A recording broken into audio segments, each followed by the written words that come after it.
This is my first time ever being at a LeftForum event, and I'm chairing. I've chaired before, but just ask that you be patient and bear with me. We're going to have the speakers go 10 minutes or so each, and then we're going to open it up for discussion and questions, and I ask that we keep the discussion and questions to 2 minutes per person. So with us, we have Gayle McLaughlin, who is the former mayor of Richmond and one of the co-founders of the Richmond Progressive Alliance. And she is running for Lieutenant Governor of New York. California. Or California, I'm sorry, California. And then we had, sorry about that. And then we have Howie Hawkins, who is a longtime labor activist and activist in the Green Party, and he's running for the governor of the state of New York. And then we have Gloria Mattera, who is the co-chair of the Green Party here in New York. So first, we're going to have Gayle McLaughlin go.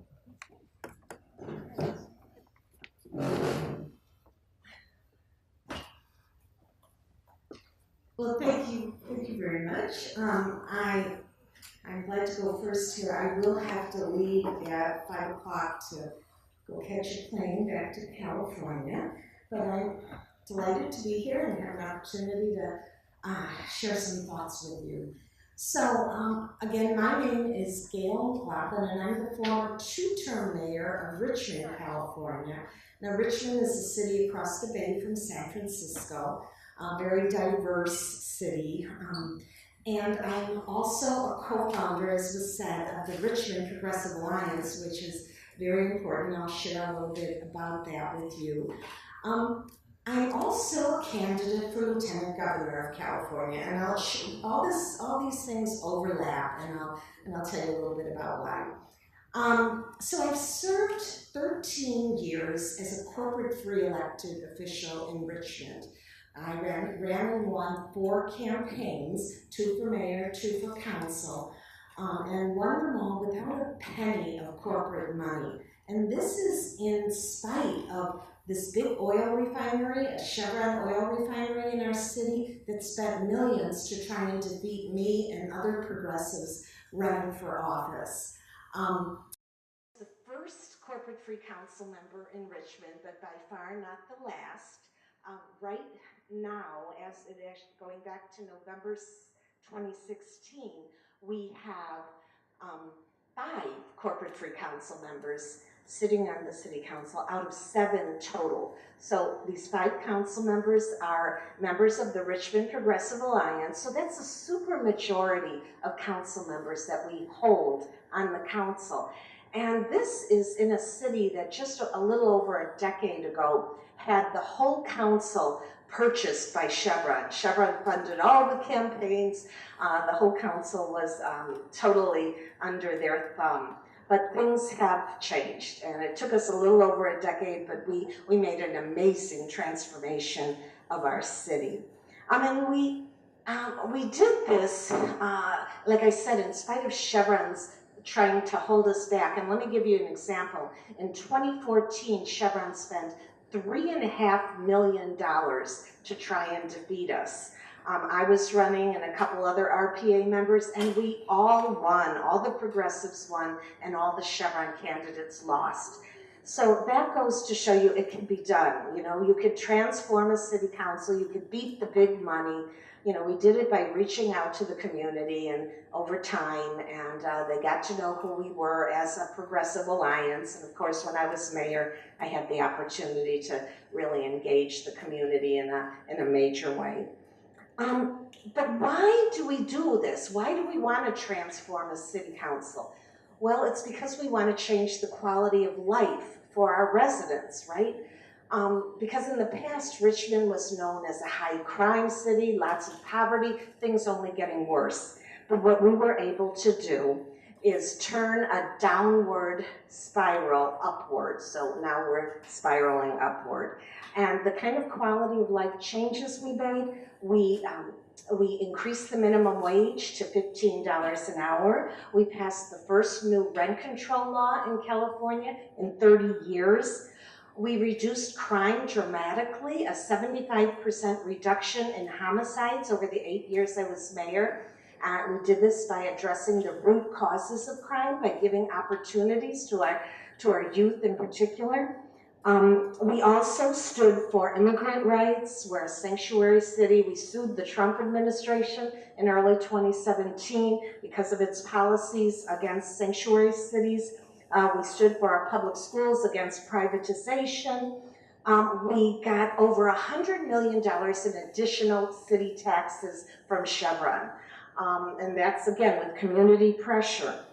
We also became a part of a community choice energy program, which gave our residents cleaner and greener and less expensive electricity.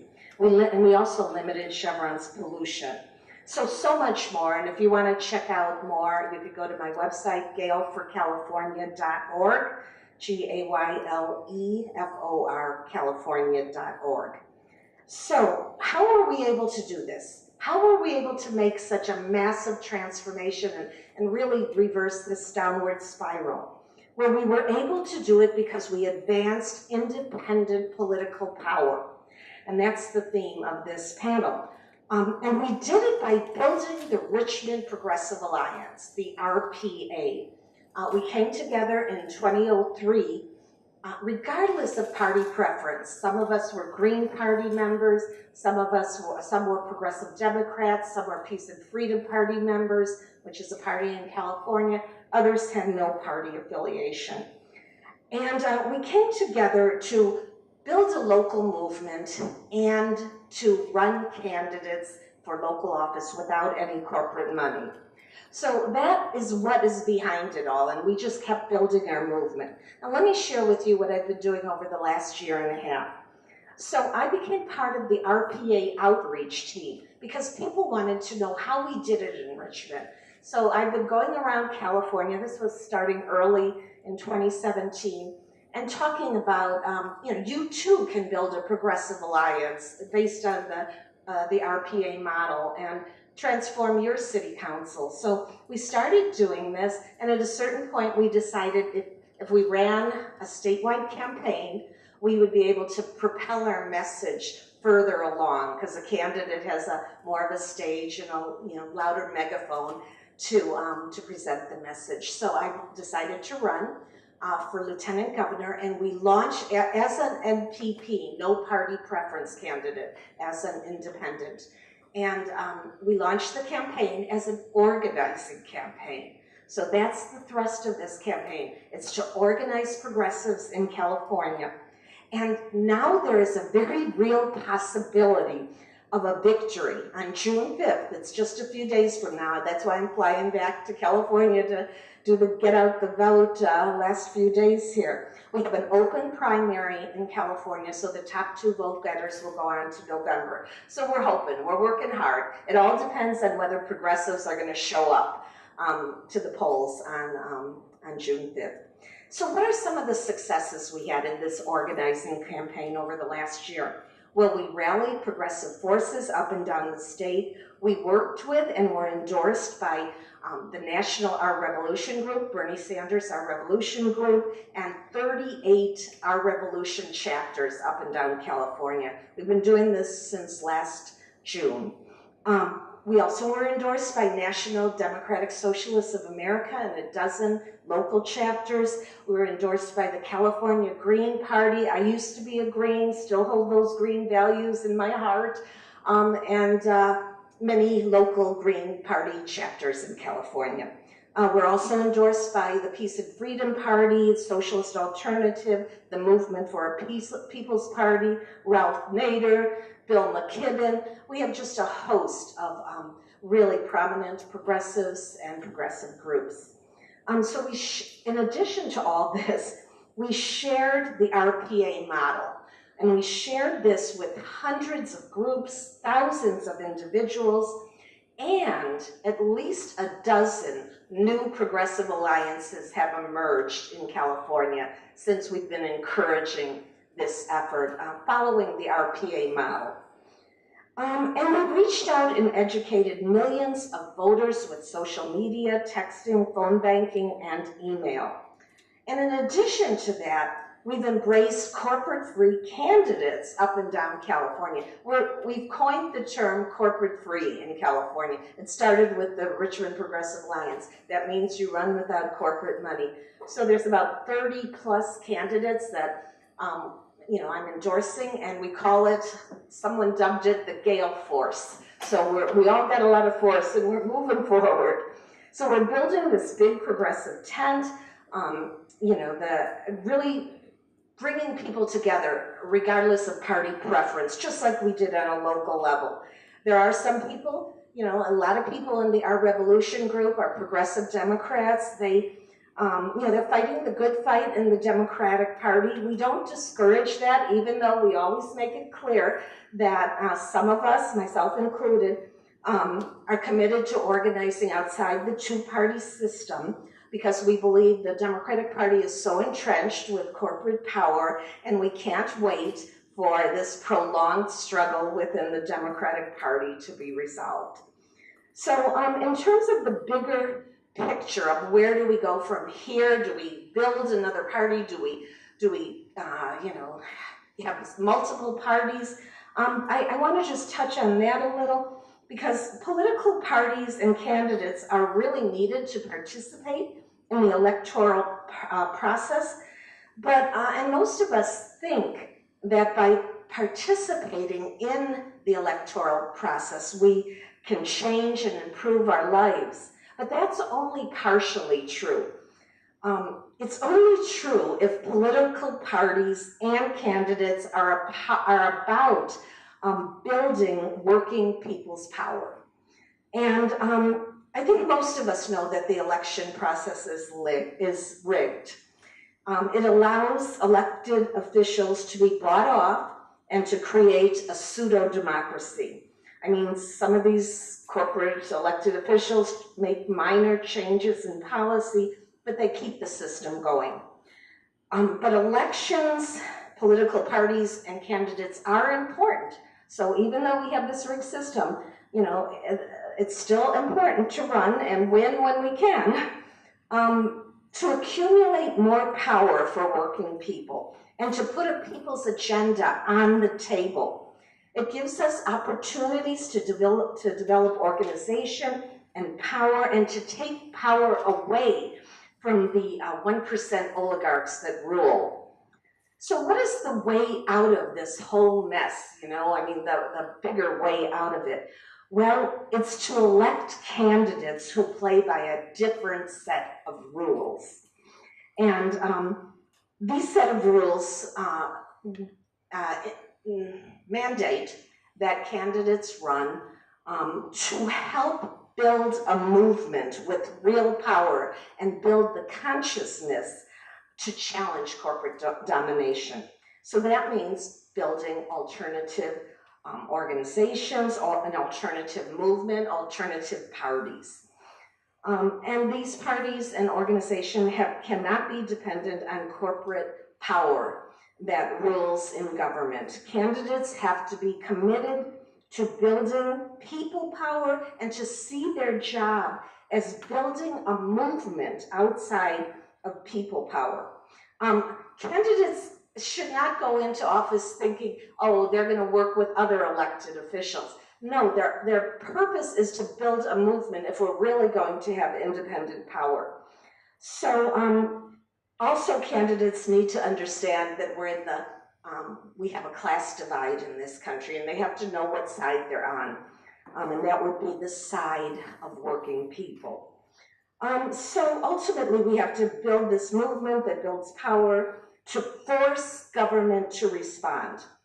So I'll just end with this. Ultimately, we need to build power, organization, and unity during election years to keep building power organization and unity in non-election years, whether elected or not. I mean, ideally be elected and keep this work going, but you never stop building the movement until we are so powerful, so organized, and so unified that we are able to do what's needed to be done for all of us to improve our lives and build a better society. So I'll end with that. Thank you very much.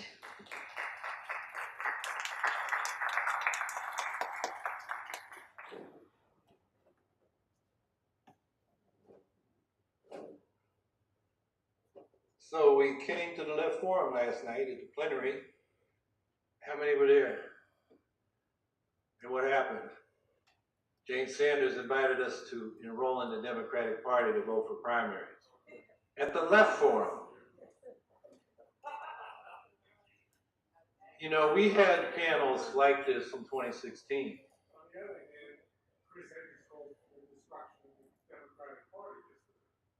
That wasn't the plenary.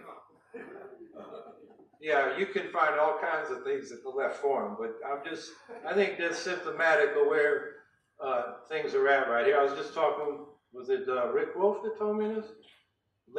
He was here for a labor conference? No, it was Mark Laus, who's a historian from Cincinnati. He said he got the same thing at a labor studies conference. Here in New York, we have a quote unquote left. If you listen to the media, that is the progressive Democrats, who here in New York City are the party of the landlords. I'm not even sure they're a capitalist party anymore. They're not exploiting labor, they're jacking up the rent and pushing the working class out of the city. You know, in 2016, we had panels like this and this room was full. And now in the era of Trump, I think we've shrunk. Independent, people talking about independent politics has shrunk. The blue wave is putting everybody into the Democratic Party to stop Trump. And as I was saying in a minute, they're really on the same team, the Democrats and the Republicans, at the leadership level. I'm not talking about the grassroots voters. If we're going to unite, we got to unite around some principles. Now, I would argue that that's class independence around a left party that is clear that it's not in with the capitalist parties. We've lost the left in this country when, under the policy of the Popular Front, the communists led in the 30s and the labor movement, they all went into the Democratic Party with the New Deal. And the left as a significant force in American politics disappeared, hasn't got out of there. There's some of us who've been out, but we're relatively on the margins. Even though the first working class party in the world was formed right here in this city and elected in its first election, the president of the Carpenters Union to the state assembly. That was the Working Men's Party of 1829. Its leader, Thomas Sedgwick, would feel right comfortable in the intersectionality of today's politics. He was for not only freeing the slaves, but making sure they had land and capital as reparations for the unpaid labor so they could have a fresh start. Indian nations should be part of the United States, the Cherokee Nation, for example. Women should have the right to vote. He was even worried that capitalistic enterprise, which was expanding without any limit, would destroy the environment. I mean, this cat was way ahead of his time, but here we are, 150 years later, and we're still talking about how to do what those working people did in 1829. And they right away saw that the problem was capitalism. They were artisans and farmers who were independent producers. That was the basis of Republican liberty and the early theory of democracy in this country. And they found out they'd lost their independence because they were dependent on a boss who now had the tools. So they said large-scale production should be cooperative, socialized, so we get the full fruit of our labor and we manage our own labor. So these answers have been around a long time. And this was when Karl Marx was 11 years old, running around Trier. I don't know what he was doing as an 11-year-old, but he wasn't writing the Communist Manifesto yet. So here we are 150 years later, and we're not even clear on independent politics. And I would say without that party, with its identity as an alternative, this progressive politics inside the Democratic Party, you get lost in the sauce. Your vote is for a Democrat. They don't know what that vote is for. Whereas we got 5% running against Cuomo 4 years ago, and Cuomo wants to run for president. He wanted to get more votes than his daddy, and he didn't. And so he had to say, well, why didn't I get those votes? What were those Greens talking about? And even what Zephyr Teachout was talking about in the primary, because she picked up some of our demands. A ban on fracking, $15 minimum wage, tuition-free higher education. I mean, there are 19 issues we've got where Cuomo has moved our way when he was on the other side, even though he walks the walk more than he talks. I mean, he talks the talk more than he walks the walk. So tuition-free higher education is only for some middle-class folks who can actually afford to take that scholarship.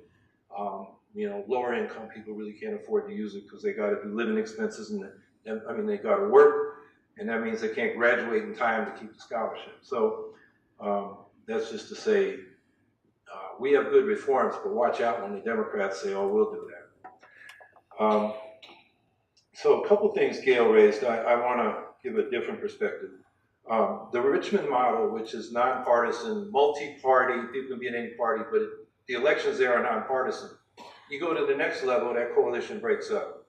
I mean, I happened to be, Gayle was out campaigning, but I happened to be when she got the formal nomination at the Richmond Progressive Alliance meeting. I have a brother in Oakland, so I went over there and they nominated Giovanna Beckles, council member for State Assembly, as a Democrat.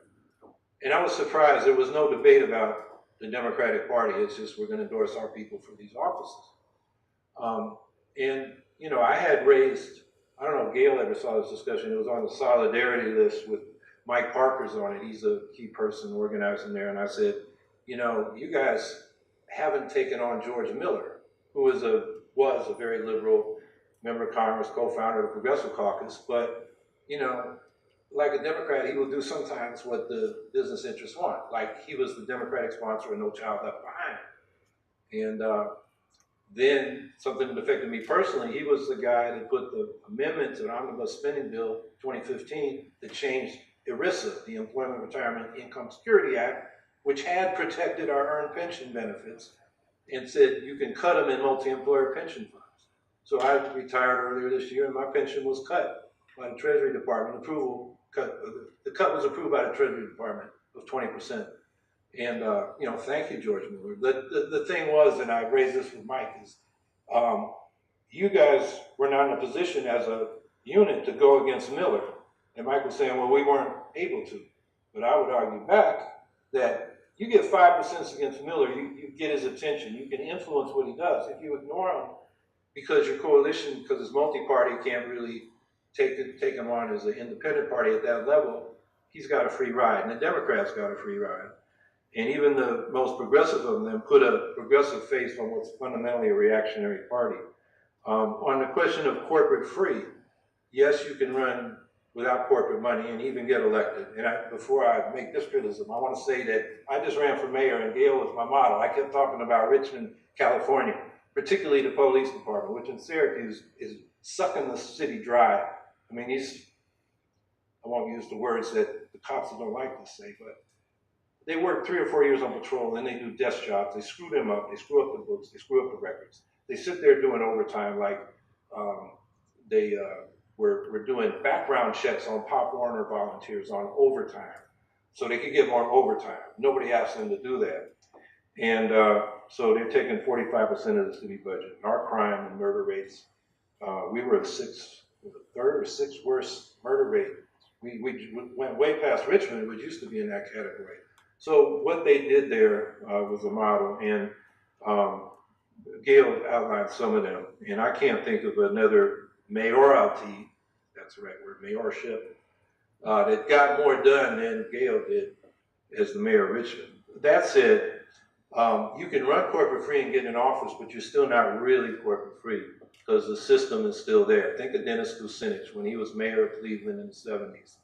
And the bankers and the utility wanted to privatize their municipal power utility. And Kucinich said no. And the bankers said, oh yeah? They called him the boy mayor. They said, boy, you're not going to be mayor anymore. We're not going to roll over your line of credit, which every city needs because revenues fluctuate and you need cash to make payroll, etc. And so they forced the city into bankruptcy and Kucinich into the wilderness for 20 years. 20 years later, they found out because the interest rates jacked up so much, the Republican they got in there couldn't actually privatize the utility because it just didn't make economic sense anymore in that high inflation period there in the late 70s. And then they look back 20 years later and found out Kucinich had saved them hundreds of millions of dollars in utility fees. And he kind of was rehabbed and he was able to go back into politics. But the point is, you can be in office, but you're not corporate free because that structure's there. So that's another reason to have a party that's against the system and against the two parties that maintain the system. Because it's a two-party system of corporate rule. And what I want to do in the last part here is give you some examples of that, because I think it doesn't hit home. You know, the mayor of New York is called a progressive. And he got elected by jumping the progressive lane after John Lew was doing well and he got into trouble with campaign financing. De Blasio jumped over there in the tail of two cities, but as Gloria could tell you from personal experience, she ran against him twice for city council. Mayor de blah blah, because he talks, but who he really represents is the landlords. I experienced this week. I was fasting in solidarity with the tenants of 85 Bowery, who the city, on behalf of a greedy landlord, threw out of their apartment in the middle of the night in January, threw their belongings into dumpsters. They had the dumpster dive to get back medicines and their belongings, family pictures. And they went on a 5-day hunger strike in February in the cold out there in front of their apartment building. And it got the mayor to say, oh, okay, we'll monitor it. Nothing happened. They're still not in there. So they did another hunger strike this week. So de Blasio says, oh, go up to the Bronx with all your paperwork and we'll put you to the front of the line for public housing. And these are Chinese immigrants. They're much more together, you know, as a group than Americans who can be picked off one by one. We're too atomized. And they said, no, we have rent stabilized apartments. We're not going to get kicked out so this guy can set up luxury apartments there. And by the third day of the hunger strike, the landlord said, okay, this is too much bad publicity for me. I'm going to let you back in, even though de Blasio is still trying to get them into public housing. So what did they do? They said, not thank you, kind sir. We'll go be quiet now and go back to our apartments when we can get in at the end of the summer. They said, now we want to do community rezoning because de Blasio's plan is a plan to gentrify the whole neighborhood. And we may have saved our one apartment, but the whole thing's going to be luxury apartments. And you know how that goes here in New York City, those of you who are in New York. I mean, half of them are empty. They're just laundering money for drug dealers and Russian oligarchs and, you know, Saudis and whatnot. So that's what the progressives in this city represent, progressive Democrats. And then go upstate, and I'll talk a little bit about the guy I'm running against, Governor Cuomo, whose brother from another mother, Joe Percoco, his right-hand man, has been convicted of soliciting bribes on behalf of a man who just pleaded guilty to bribing Percoco, Peter Galbraith Kelly Jr. And him and his daddy, Sr., have both been national treasurers of the Democratic National Committee. Peter Galbraith Jr. is also the treasurer for the Democratic branch of the National Endowment for Democracy, which meddles in other countries' politics. And so he bribed Percoco to smooth the way for this power plant, it's a frack gas power plant that will add 10% more greenhouse gases out of New York State.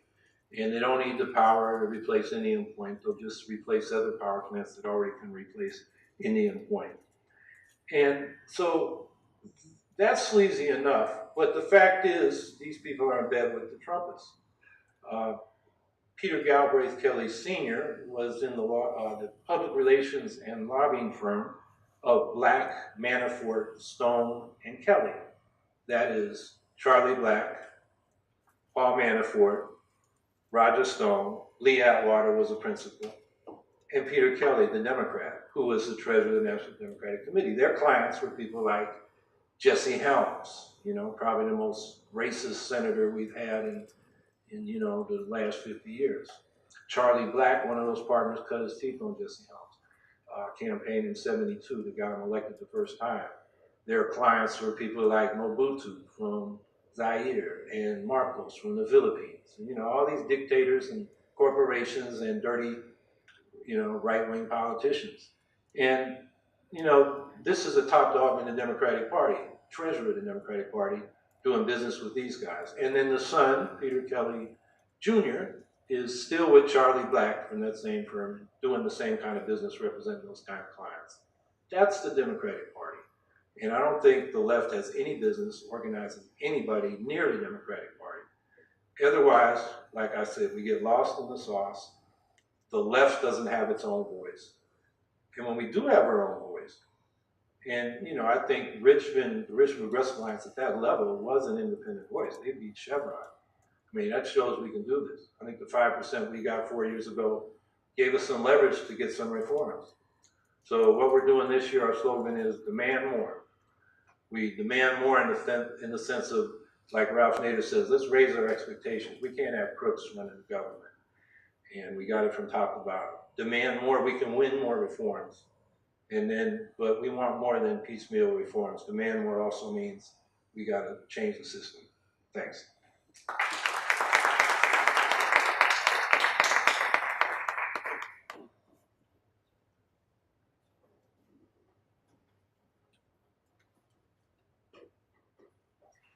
Hello, everyone. I'm Gloria Mattera. I'm co-chair of the Green Party of New York, and I'm also one of the co-chairs of the Green Party of the United States. I've been a candidate before. I'm really thrilled to be both with Gayle and Howie, who are candidates and elected representatives I admire. And I am also a socialist and been involved both in organized socialist groups and as an independent socialist. Howie referred to being in this room in 2016 where Jill Stein, then our presidential candidate, and others were on a panel. The room was standing room only, and obviously there was a lot of conversation around Sanders, Stein, the Green Party, that kind of dialogue. People were really interested in having that debate. But also in 2017, we were in this room, and it was also standing room only. And I think people were here then to have a conversation about left unity.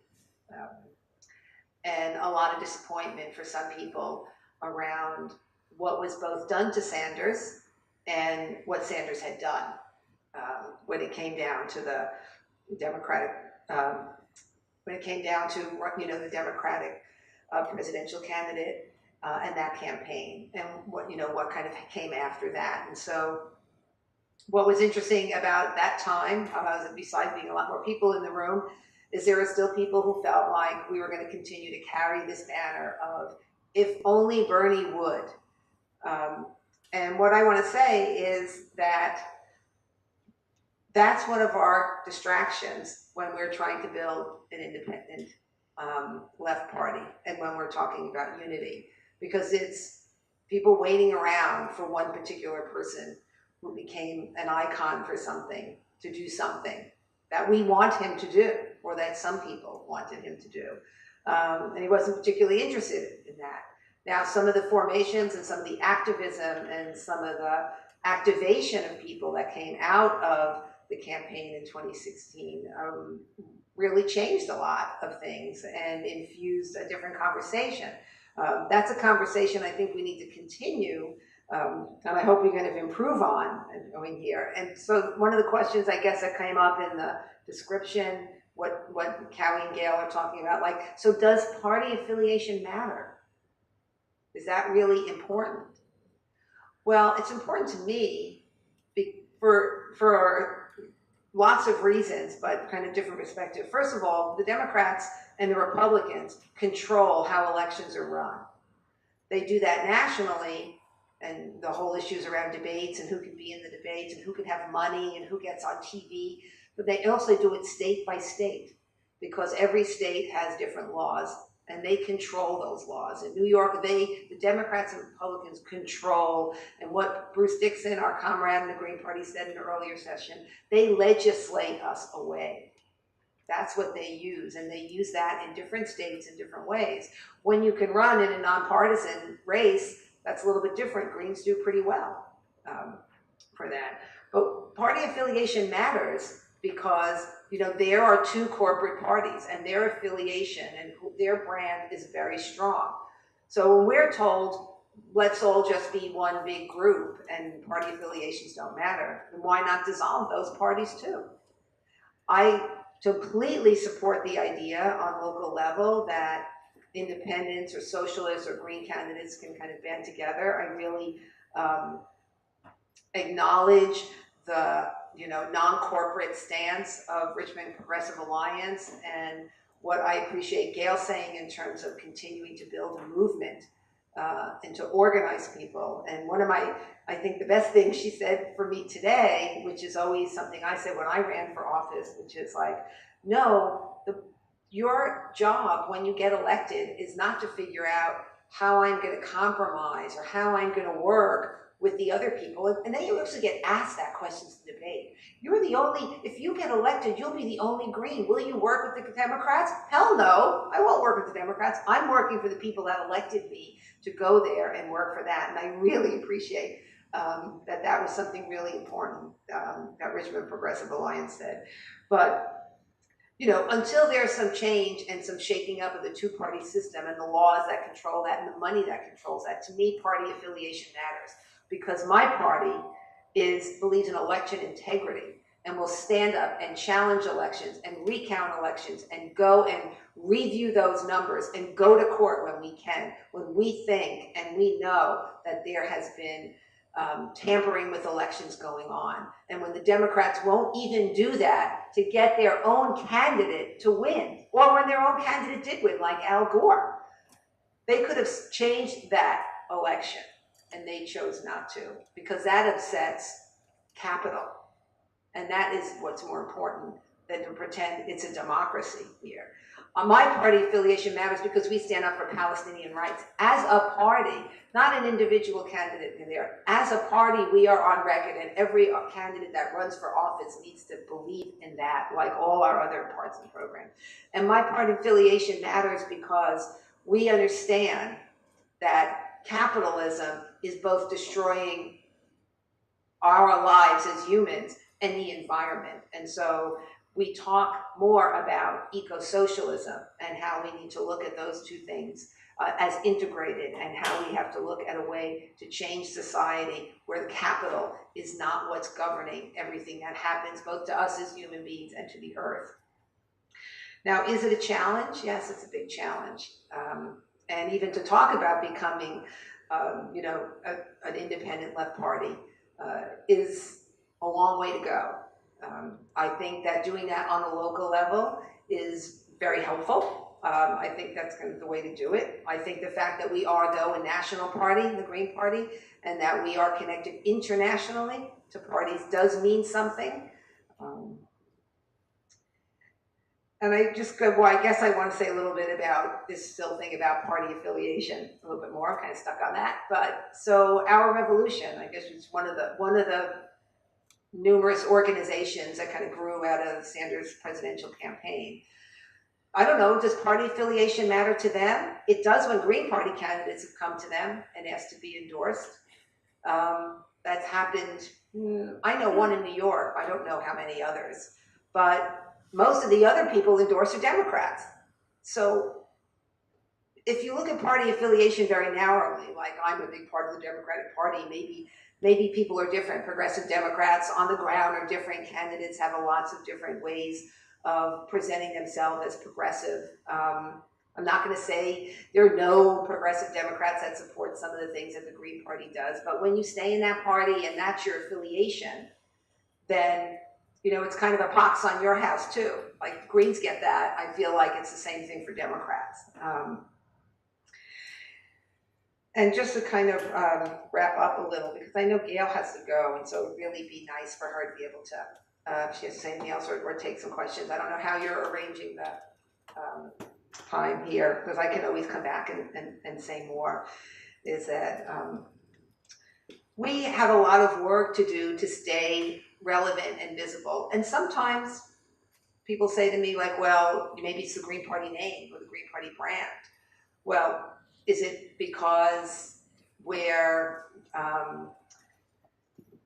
couched as environmentalists only? Is that such a bad thing to be? Of course we're not. What else is the Green Party brand? Oh, it's the party of Ralph Nader, the spoiler party. That's another brand that we have to, kind of talk about and kind of argue against and show that we're different. And so I think if you look at our party platform and the integrity of our candidates and what we have done in terms of election integrity and standing up for unpopular causes, around the world, then that brand feels good to me.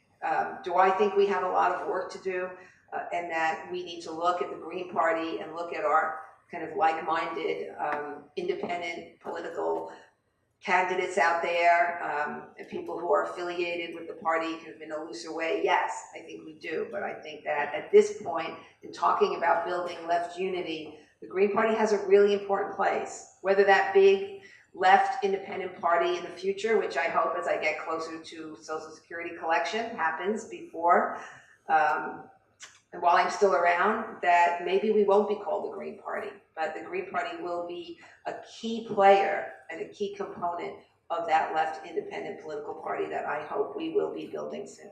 Thank you.